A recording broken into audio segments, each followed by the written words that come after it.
everyone. So I wanted to do an update video on the Mini Z 4Runner because I've basically got this project dialed in now. So what we got here is we completely gutted everything.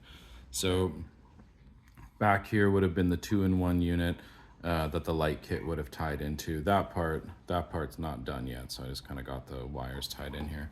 But yeah, so the 2-in-1 would have been in here. There would have been a little harness that ran under the side rail here up to the front for the battery tray, and the servo that was all sort of one unit up here in the front. So we've got a 3D printed mount in there, so you can kind of see it goes from here all the way up to the front, and so that integrates our new servo. So we've got a 55 micro in there from Reefs, which is tons of servo for this thing. We got our little Furitek lizard in there, and I've just depinned it because we're running brushed. We don't need the 3. So just trying to clean it up as much as I can. It's really hard on these minis, I find, when you start running separates, to keep the wiring as neat and tidy as possible because we have so much going on, right? Like we've got the lights on the chassis, we've got the servo wire, we have an antenna wire that's just running front to back just to kind of have somewhere to put it, not curl it all up, and just to make sure you get good range out of it, but you're always standing right over it anyways.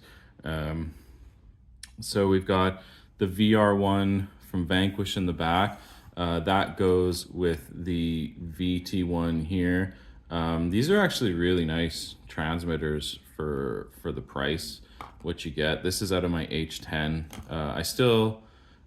Pretty sure I still use it in the H10, but the receivers are really affordable, kind of priced, a little bit more than Fly Sky, but it almost seems like maybe that's who they've partnered with to kind of get the prices where they have them, which is, it's fine by me. It works with us. So the yellow and black is the Furitek harness. So you can see that goes from here and just kind of comes up, goes over here. We have the servo tying in. So that just ties in with some bullets that I picked up and soldered up on there onto the original motor wires.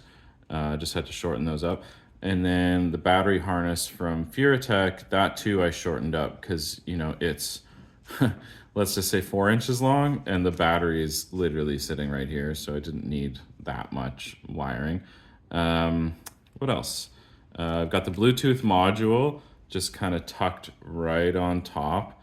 Just using some double-sided tape, some clear double-sided tape. Just keeps the ESC and everything nice and compact. You can get out the switch if you need to. But I just use the battery terminal for that. So yeah, the last thing to do on this guy is to get the wiring all tied back in for the lights. So there is a little board that these two tie into, and then we have a separate harness that goes, would have gone to the 2-in-1 back here, but we're gonna be tying it into one of the open slots in the receiver. The only thing that I think is gonna be a problem, something to conquer is going to be, I have the voltage for the truck, so the BEC voltage, which powers the servo and then powers the receiver, which will then power the lights. I have that cranked up as much as the Furitek will put out. So I wanna say it's 6.5, just off the top of my head, which is more voltage than the chassis ran at previously in total. And then I'm assuming that 2-in-1 would have stepped the voltage down to these light kits because I don't think it would have sent it the full AAA voltage, which additively would have been 6 volts when they're fresh. It was probably sending 3 volts to the lights. So if I plug these directly into that receiver, I'm gonna go ahead and guess I'd probably burn these out. So we'll have to get some resistors. I'll have to do some more soldering. But for now, she runs and drives. This is basically a completed unit. So you can see underneath, we retained the 2-in-1 frame. So I just gutted it. It really worked out as far as just reusing it as an electrical tray. Like why custom fab something if that will just go right back and just leave me with a blank spot to plunk the receiver down.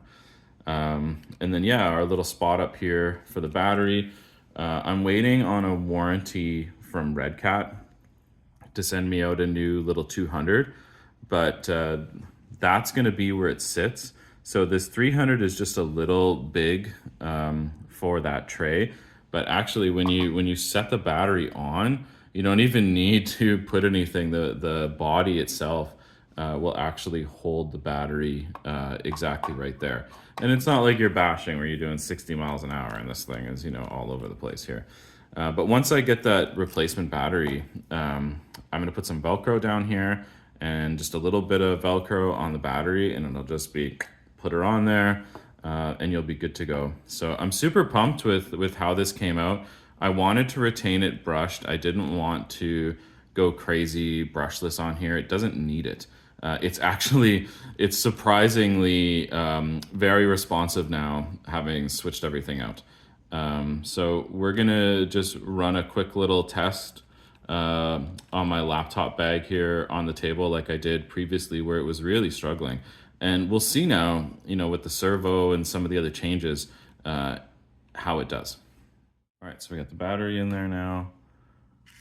Everything's turned on. Take a look at the servo.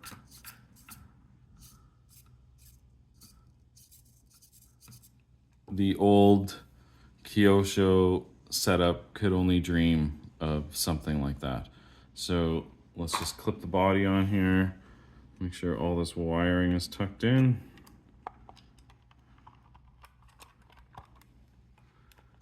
Click and click. Okay. Here we go. We're back at the briefcase challenge. Let's see the difference in the truck now. So it still doesn't have a, you know, a performance turning radius or anything, but it's definitely a lot more responsive.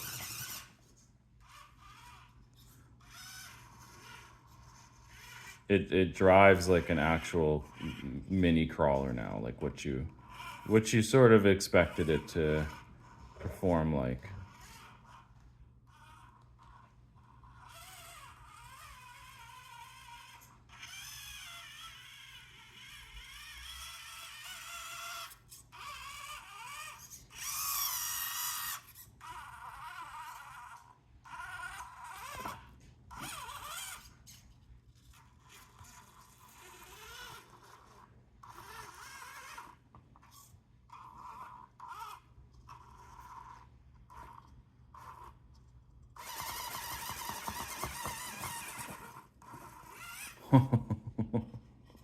Let's pull this a little closer. So it was really struggling before when you get the tires in the seam. And it just had nothing to be able to fight it.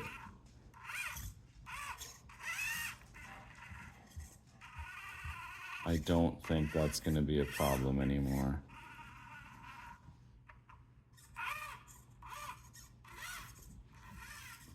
Yeah, look at that. So now if you get her kind of bound up somewhere, it'll have enough power to get through it. I'm so satisfied because I'm sure you could all tell how disappointed I was when I started putting money into this thing and it just was not showing the value for dollar that you were putting into it. Like I honestly could have taken the money I put in the upgrades and bought a new SCX30, but I really wanted to try and get this to not be at that level, but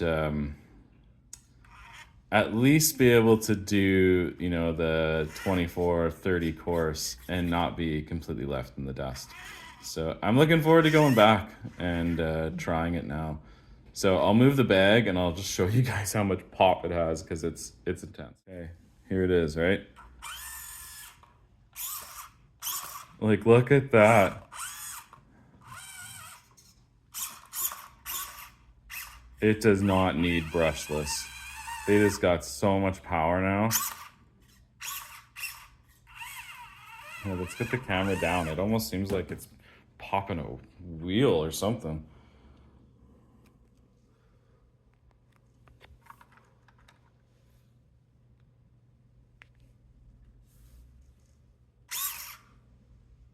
Oh, maybe we slow-mo that.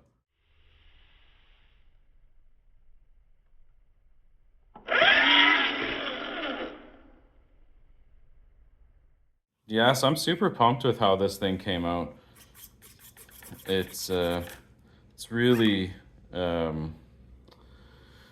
such a vast improvement over what it was. Um, it really, I think it does justice to what this thing looks like now. And we're doing some justice to the platform too. It doesn't sound crazy, you know. I find the brushless minis, they sound like dental tools, and so it's a little quieter because we stayed brushed. And I'm not sure if I mentioned it, but this is the B spec crawler motor. It's not the stock motor because I was trying to do what I could to improve it before we actually had to just ditch all the stock electronics. So yeah, final couple things we're gonna do. It's gonna get an aluminum tie bar because the plastic one, I might be able to show it. It might pick it up or not, but there's so much flex in here that it actually it changes the alignment. Not sure if I can get that level of detail. Sorry, I just bumped the camera. Oh yeah, you can see it moving. So now with this super servo in there, it needs that little bit more rigidity in the front, just to help anchor these front tires in place. And then I think we'll do something with the suspension because it's quite bouncy, but the shocks are very expensive for this platform. So I'm not sure if we're gonna get the oil filled or if we're gonna try something with grease. I know a lot of guys just put a little bit of grease in there. But yeah, again, super happy with how this turned out.